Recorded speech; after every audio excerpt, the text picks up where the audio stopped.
tu as un lien quand même tissé serré avec M. Jolivet. Vous parlez souvent et ça depuis des années. Mais quand tu dois lui annoncer les nouvelles, quand il y a des refus, des objections... C'est quelque chose. Parce que il faut que toi-même tu le digères, puis qu'en même temps, après ça, tu le dises à ton client, puis comment tu lui dis. C'est difficile. Il en est où, justement, son dossier à M. Jolivet? Soit, quand on a eu la décision le 20 novembre 2019, je me suis dit, regarde, c'est pas vrai, je me bats, on est vraiment face à une injustice, d'une erreur judiciaire grave, puis là, j'ai décidé d'essayer de trouver une équipe qui puisse évaluer le dossier puis venir à leur propre conclusion. J'essayais de dire, tu sais, moi, ça fait 18 ans que je travaille sur le dossier.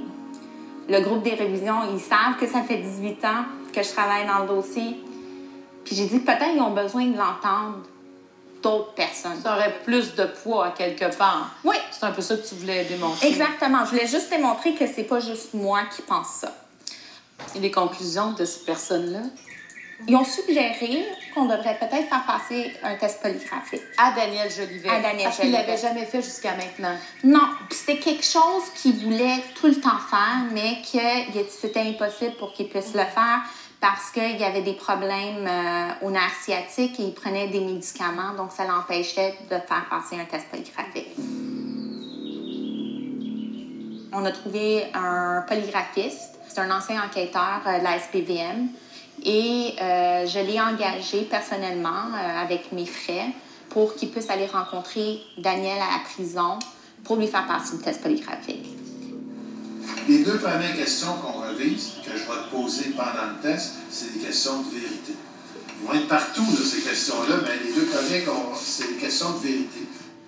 Le mot détecteur de mensonges devrait être plus détecteur de vérité. On est là pour prouver que les gens disent la vérité. Bien important pendant le test de ne pas bouger inutilement. J'ai passé M. Jolivet au mois d'août 2020. On a fait le test en prison, à son centre de détention. Dans la question, oui ou non, il va y avoir une petite pause. Une autre question, oui ou non, une pause. On va faire ça pour toute la série de questions. Je lui avais expliqué avant. Il y a un geste qui a été commis. Je lui ai demandé si c'est toi qui l'as commis. Quand tu t'es levé le matin, là, à 7h30, tu ne savais pas que ces gens-là étaient morts? Non. C'est sûr que M. Jolivet a beaucoup d'histoires dans sa tête. Fait que c'était beaucoup verbomoteur là, au niveau du test comme tel. Sauf que ça s'est super bien passé. Il était réceptif.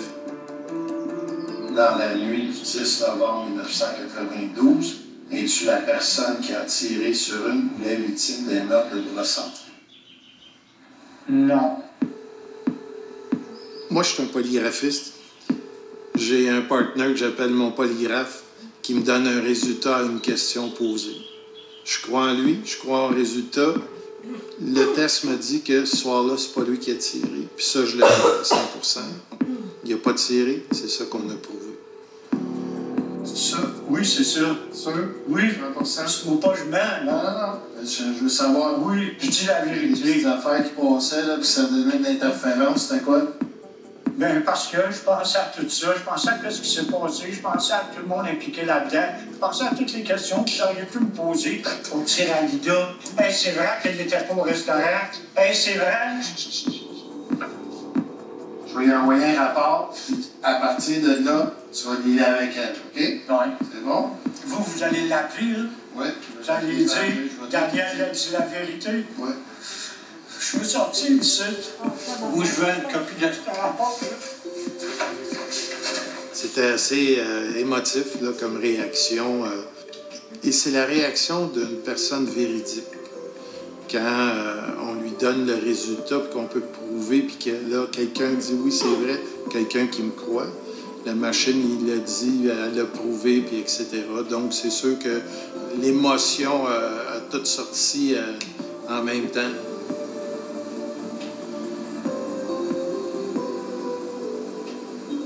Il était non coupable, selon le résultat? Oui, parce que c'est une question. Un test polygraphique, c'est une question. Puis on posait la question, as-tu commis les meurtres?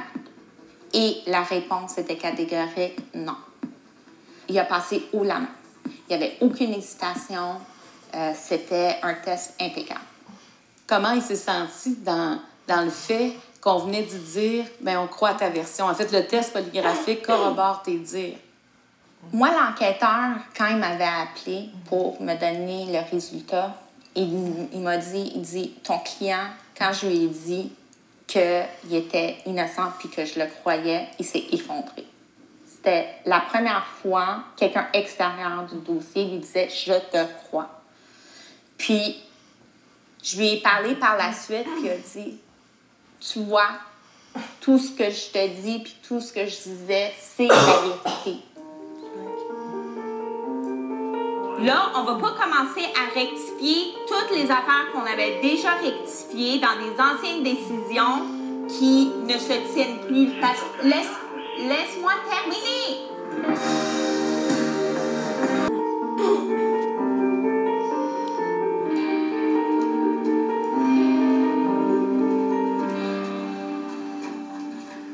On était partis à Québec. Puis là, il y a plusieurs demandes, il y a plusieurs lettres qui sont rentrées. On verra demain dans la conférence de gestion si elle veut qu'on débatte de cette question-là en premier, mais...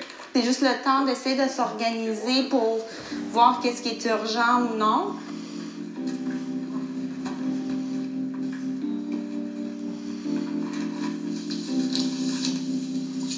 Ouais. C'est toujours compliqué quand on est à l'extérieur de Montréal, là, comme ça, mais j'essaie juste de m'organiser le projet Innocence parce qu'on a un cours mercredi avec les étudiants. Donc, toutes les audiences qui s'en viennent, plus gérer le bureau ici, gérer les enfants, gérer toute la vie normale. C'est là, les clients appellent tous, là. Ils savent qu'on est de retour, donc... Oui, allô? Oui, je t'entends, Daniel. C'est bon? Allô? Oui, allô? Allô? Ouais, toi? Oh, pas plus trop. Pourquoi? Tu as été tes semaines à Québec? C'était correct. Tu te transformes en place? Non, c'est correct. Il y a Nicolas. Ah, bonjour, Nicolas. Salut, comment ça va? Ben, j'ai entendu que tu allais pas super, là, mais... Ah oui, je vous ai vu tous les deux à la télévision à Québec. OK.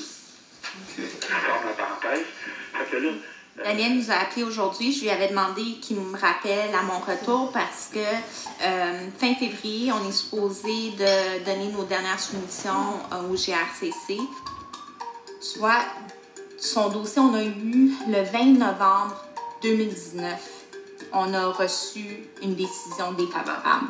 Et le dossier reste en suspens pendant 1 an pour qu'on puisse commenter ou s'il y a des nouveaux éléments qu'on aimerait soumettre de nouveau au groupe. Là, on a demandé de le repousser. C'est le même délai qu'on a demandé de repousser parce qu'on avait toujours quelque chose de nouveau. On avait eu, tu sais, premièrement, on avait le test polygraphique de Daniel. Après ça, on était partis 2 semaines donc pour essayer d'être plus efficace. On avait fait un plan des arguments qu'on voulait soumettre. Mais je voulais que Daniel donne son input parce que c'est sûr qu'il connaît tellement bien son dossier. Puis, en même temps, il a fait une analyse de la décision du groupe des révisions des condamnations criminelles. Moi, j'ai fait les 2 analyses et examens. J'appelle ça mon examen du rapport complémentaire du GRCC. Là, c'est une grande enveloppe. Je suis en train de le regarder. La bouteille, je pense. Tu l'as vu, celle-là? Je suis en train de le regarder. Celle où que tu commentes le document, là. Oui. T'as marqué toutes les pages avec les commentaires dessus.